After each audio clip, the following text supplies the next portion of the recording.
গল্প যখন দালালের, তখন আমার দালাল না আমি, এটা প্রমাণ করতে আমার এক জীবন চলে যাবে।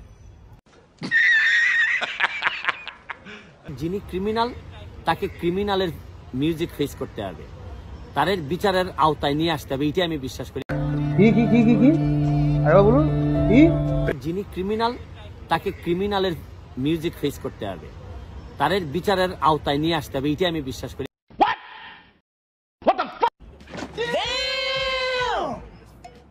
আমি যখন কোনো প্রতিবাদ করতে যাই, তখন মানুষের প্রথমত একটু সন্দেহ হয়। বেশিরভাগ গল্প যখন দালালের, তখন আমার দালাল না আমি, এটা প্রমাণ করতে আমার এক জীবন চলে যাবে।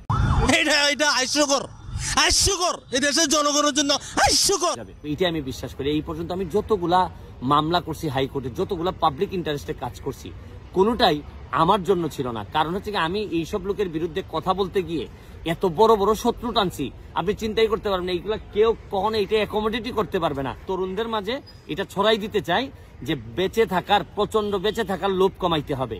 এটা যদি লোভ কমাইতে পারেন, তাহলে যতদিন বাঁচবেন বাঘের বাচ্চার মতো বাঁচবেন। एकदम इन्होंने वक्त बदल दिया, जज्बात बदल दिए, जिंदगी बदल दी। बड़ा हरामी हो बेटा। ओ भाई, मारो मुझे, मारो मारो मुझे, मारो मारो। नहीं, ये मजाक हो रहा है, एक सेकंड यार, मजाक हो रहा है। কারণ এই দেশের যত গল্প শুনে মানুষ, সবই হচ্ছে কি কম্প্রোমাইজের গল্প, যে ভাই টাকা দেন আপনারা কিছু বলবো না, সব তো ম্যানেজিং এর গল্প।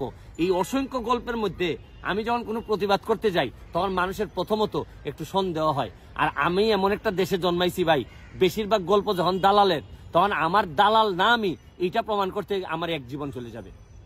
Thank you. Have a relax. See you not for mind. সেটা মাইন্ড করা যাবে না, ভাবাও যাবে না।